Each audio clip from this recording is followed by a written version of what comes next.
Os nossos comentaristas já estão aqui conosco. Estávamos de olho no julgamento do Supremo Tribunal Federal, hoje dominado pela argumentação do ministro Luiz Fux, que diverge bastante da relatoria apresentada pelo ministro Alexandre de Moraes e também pelo voto dado pelo ministro Flávio Dino. Agora haverá um prazo de 10 minutos para que o ministro coloque mais algumas considerações e provavelmente depois a sessão será retomada e você acompanhará tudo ao vivo aqui no nosso 3 em 1. E eu já quero aproveitar para vocês e trazer aqui os nossos comentaristas para a gente fazer um giro rápido sobre os principais pontos que vocês destacam que Fux traz de divergência, mas também que seria de coerência nesse momento da votação. Vai lá, Zé Maria Trindade, seja muito bem-vindo, meu amigo. Salve, muito boa tarde a todos. Olha, esse voto do ministro Luiz Fux surpreendeu, viu? Surpreendeu a todos, até os aliados do ex-presidente Jair Bolsonaro. Agora há pouco eu conversei aqui no Congresso Nacional com 3 líderes, exatamente da linha de apoio a Jair Bolsonaro. E a ideia deles é de que é um voto bom, abre a possibilidade de julgamentos futuros e inclusive para anular essa decisão, eles não acreditam em absolvição, acham que vai ser um voto isolado. Mas a ideia principal é de que houve uma certa decepção. Esperavam que o ministro Luiz Fux pedisse vistas a esse processo, ou seja, adiar a conclusão. Portanto, há uma certa decepção na ideia de um pedido de vistas, e me disse agora há pouco o líder do PL que ainda é tempo, né? Ainda durante esse voto, ele pode pedir vistas, dizer que ainda não está suficientemente por dentro de todos os detalhes. No início do voto ele falou que é muita informação, muitos gigas de informação, ele pode pedir vistas ainda. Mas há aqui uma certa decepção pelo não pedido de vistas, mas alegres com essa possibilidade de no futuro fazer uma revisão no processo.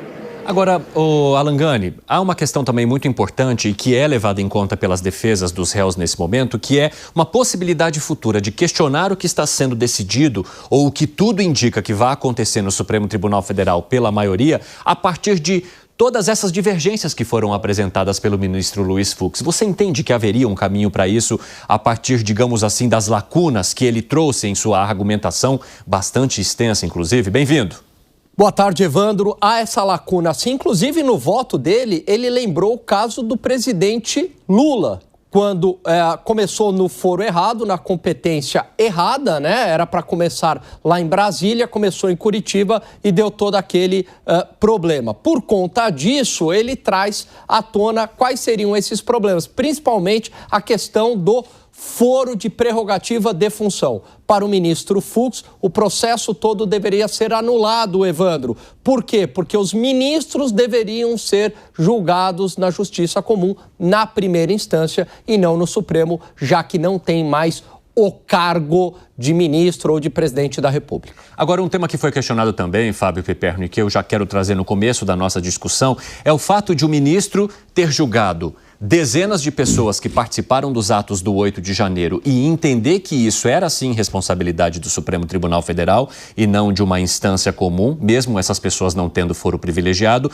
mas trazendo a justificativa oposta agora ao falar dos réus relacionados ao governo de Jair Bolsonaro. Como é que se avalia essa situação? Bem-vindo.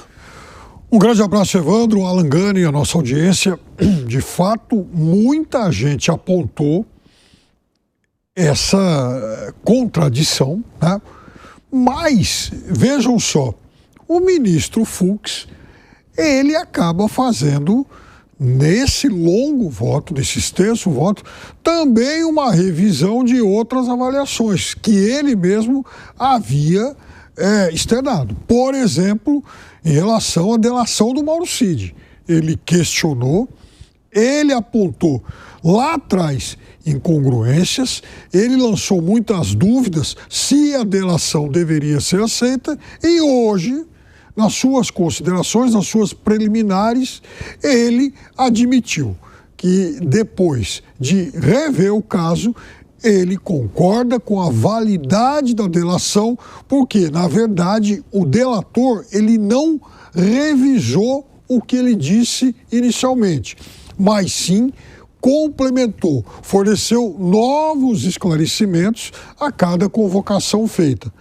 Dessa forma, Evandro, essa contradição que você apontou e muita gente acabou anotando hoje também não me surpreende. Pois é, e eu quero trazer aqui para vocês que nos acompanham no 3 em 1, já que a gente está falando de 3 em 1, os 3 principais pontos trazidos pelo ministro Luiz Fux, inclusive para justificar possíveis anulações de todas as ações relacionadas aos 8 réus que agora estão ali no Supremo Tribunal Federal. Vamos colocar aqui na tela os votos de Fux para anular o processo. E isso foi bastante utilizado também hoje pela oposição para questionar aquilo que é trazido pelo ministro relator Alexandre de Moraes. O ministro Luiz Fux alega incompetência da corte para julgar o caso, porque, segundo o ministro, havia o entendimento, à época em que os fatos aconteceram, de que, ao se sair do cargo, naturalmente você perde o foro privilegiado e o seu caso poderia descer para a justiça comum, subir todas as instâncias, caso houvesse a necessidade, até chegar ao Supremo Tribunal Federal. Em outra argumentação, o ministro coloca que essa ação deveria ser analisada pelo plenário do Supremo Tribunal Federal. Por quê? Já que se entende que haveria, então, uma competência do Supremo Tribunal Federal, o que o ministro discordaria nesse caso especificamente, que isso não poderia acontecer na primeira turma, como alegam os outros ministros que participam dela, mas que sim, por se tratar de um presidente da República que está no banco dos réus, haveria necessidade, então, de ouvir todos os ministros do Supremo Tribunal Federal e colocar a ação sob o contraditório que o plenário poderia proporcionar, diante de ter um número maior de ministros e, naturalmente, ministros que podem divergir mais a partir das indicações e dos entendimentos que eles representaram ao longo das últimas ações que acompanhamos aqui. E que houve um cerceamento da defesa, porque esse fato aqui, ele foi muito apontado pelas defesas dos réus de que, primeiro, houve uma quantidade gigantesca de provas e não se deu tempo para que as defesas olhassem. Provas que poderiam ser positivas ou negativas para as defesas de seus clientes.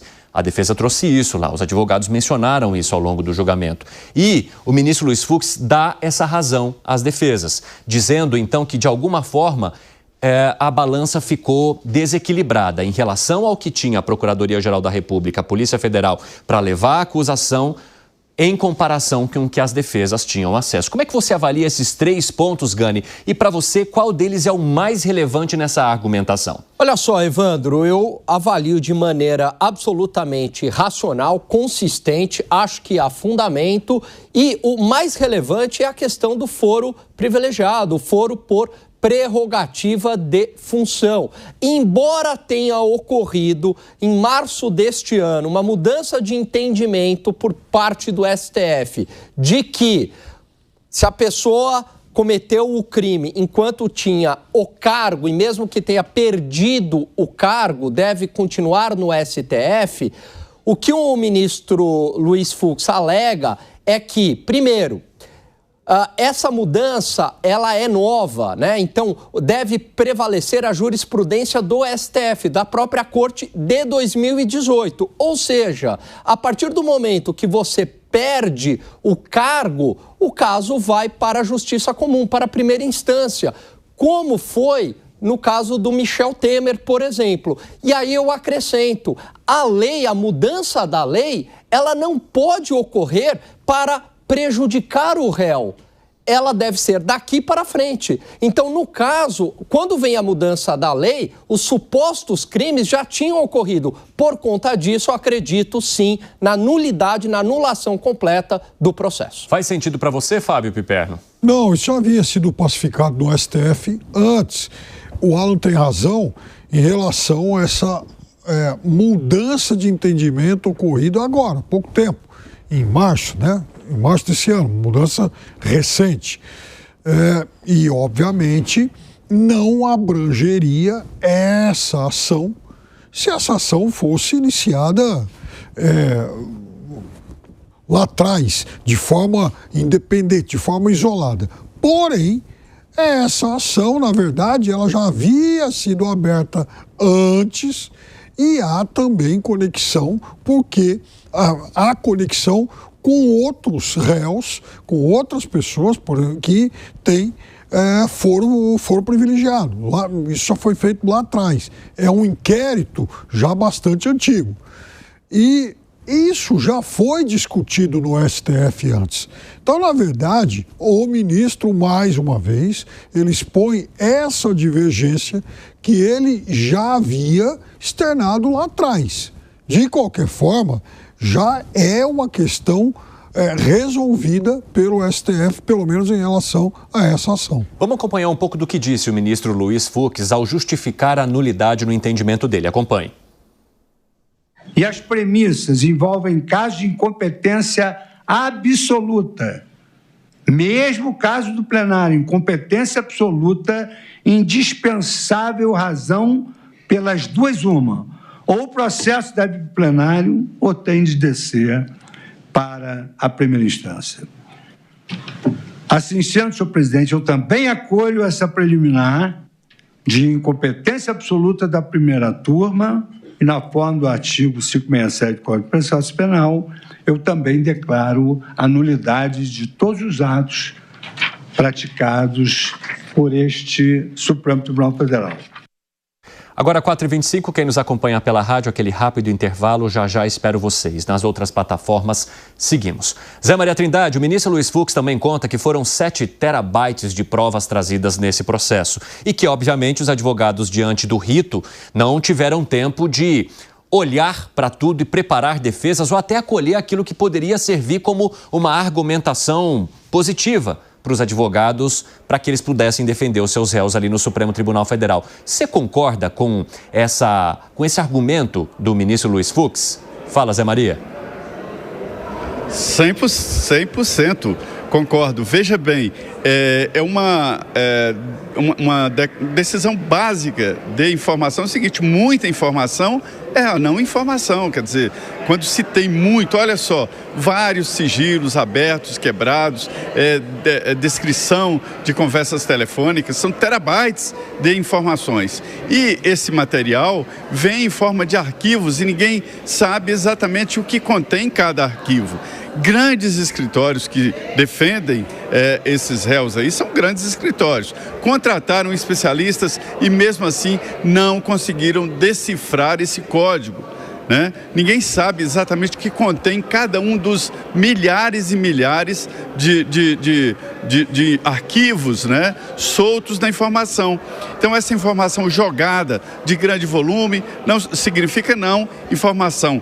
Todos os advogados de defesa reclamaram, né, desse processo. Aí o Supremo diz, não, está tudo aí, mas está tudo aí como? Tinha que ser de forma ordenada, descrita, para que os advogados pudessem fazer a defesa. Então, esse é um ponto importante. Esse direito à defesa, ele é básico em qualquer julgamento, né? Uma amiga minha que trabalha no Supremo diz, olha, Zé Maria, o Supremo é louco com o direito da defesa. Mas tem que ser, porque é o princípio básico. Se você não tem o direito de defesa, como você vai defender o seu cliente? Muita gente diz aqui que a OAB Nacional está em débito nesse processo. A OAB tem que defender o advogado. Isso é um princípio básico.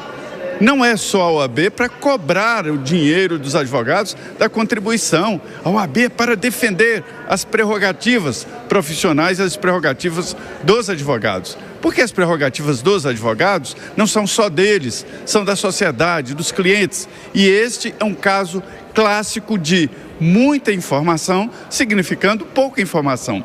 Eu te garanto, nenhum desses escritórios conseguiu decifrar todos os códigos e saber essa montanha de informação. É mais ou menos como você chegar num restaurante e tomar um copo de água e o gerente te apresentar uma conta alta e dizer, olha, lá no fundo tem um self-service, tem um grande banquete lá. Ah, mas eu não usei. Não usou porque não quis, mas estava lá no fundo. É mais ou menos assim. Ninguém sabe onde estavam essas informações importantes. Portanto, é uma dificuldade para a defesa, né? E caracterizado por uma acusação móvel e uma defesa fixa. Sim. Ô, Piperno, você entende que essa fragilidade ou que essa, digamos, esse cerceamento à defesa poderia trazer uma fragilidade lá no futuro, no momento em que esse projeto ou esse processo for reavaliado? Porque isso aconteceu à época da Lava Jato, né? Todo mundo agiu com bastante vontade e rapidez lá atrás, aí depois todos os processos começaram a ser revistos e deu no que deu. Você entende que isso também pode levar a um caminho parecido nessa ação que julga a suposta tentativa golpista envolvendo o ex-presidente Jair Bolsonaro? Muita gente faz esse paralelo e eu acho que trata de coisas e temas absolutamente assimétricos. Primeiro, porque muitas daquelas revisões foram feitas por conta de suspeição do juiz. Segundo, também naquele momento era um processo em primeira instância e, obviamente, era um processo que tinha mais casas revisoras acima do primeiro julgamento. Agora não, já é um processo no STF. Então é óbvio que é muito mais difícil revisar. Há quem aposte que no futuro essas revisões poderiam ocorrer a partir da mudança das trocas dos componentes da Suprema Corte. É uma possibilidade futura, enfim, mas não que vá haver uma casa revisora. Agora, eu fico imaginando como também deve ter sido difícil para a acusação, né? Porque se já é difícil para as defesas, e cada defesa ela vai se circunscrever, de certa forma, àquilo que diz respeito ao seu cliente. A acusação não. E também o trabalho do relator depende de conhecimento desse todo, desse global. Então, se é difícil para a defesa, é ainda muito mais difícil para a acusação e para o relator.